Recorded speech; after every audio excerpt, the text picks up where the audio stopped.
Bismillahirrahmanirrahim. Sallallahu ala Muhammadin sallallahu alaihi वसल्लम. Welcome to the Biolish world viewers.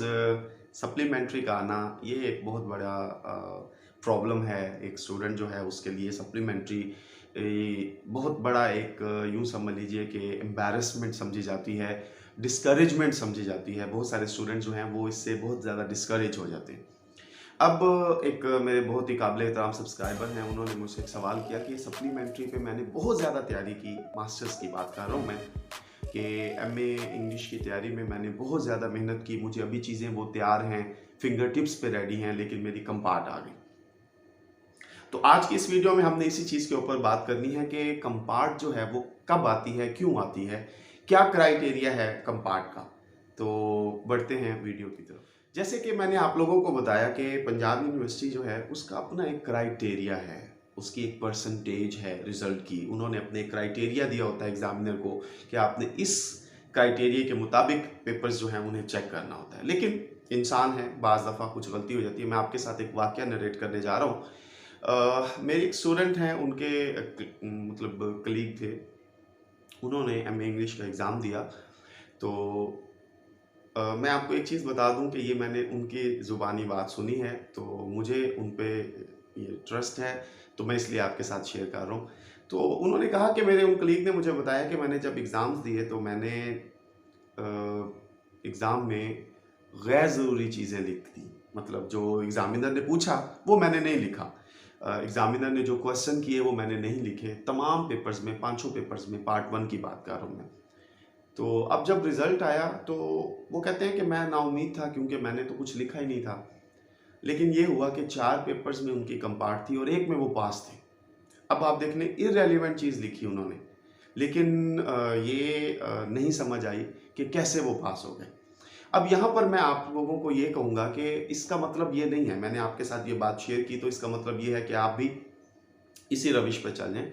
नहीं, आपने ज़रूरी नहीं है कि आप अगर इररेलेवेंट चीज़ लिखते हैं तो वो आपको मार्क्स देंगे. बिल्कुल ऐसा नहीं है. ये सिर्फ़ और सिर्फ इंसानी गलती की बुनियाद पर हुआ है. तो मैं आपको ये सजेस्ट करूँगा कि इम्तिहान की तैयारी जो है वो आपने नो डाउट अच्छे से की है. बाज़ दफ़ा ये होता है कि आपकी कोई बात एग्ज़ामिनर को क्लिक कर जाती है, तो वो जो है ना फिर एक माइंडसेट बना के आपके पेपर को चेक करते हैं.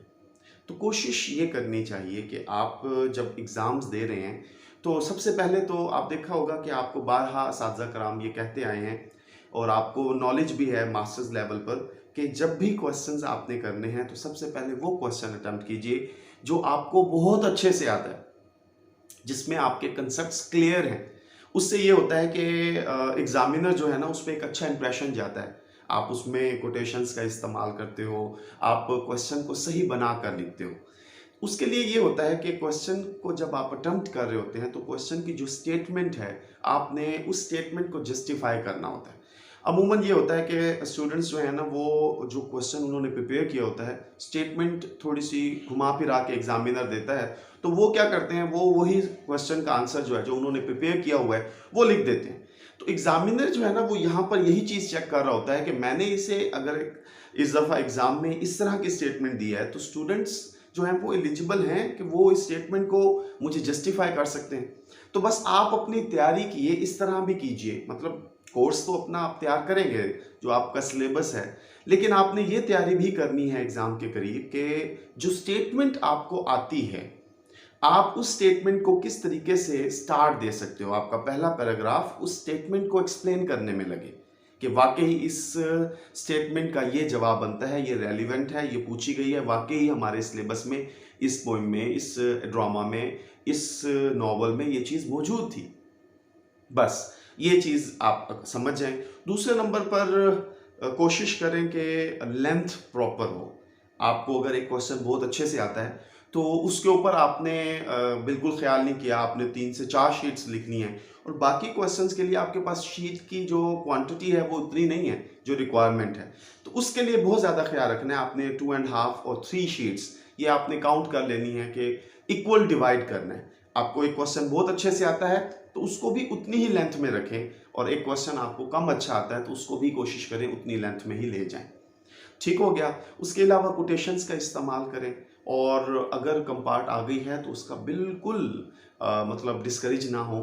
कंपार्ट जो है ना, सीनियर्स हमारे जो असातिज़ा कराम है वो ये कहते हैं कि मास्टर्स डिग्री का हुस्न है, खूबसूरती है किसी की अगर कंपार्ट आती है तो, और अगर नहीं आती तो वो काबिले तहसीन है, काबिले दाद है कि उनकी बगैर कंपार्ट के अगर अच्छे से तैयारी थी और वो क्लियर कर गए।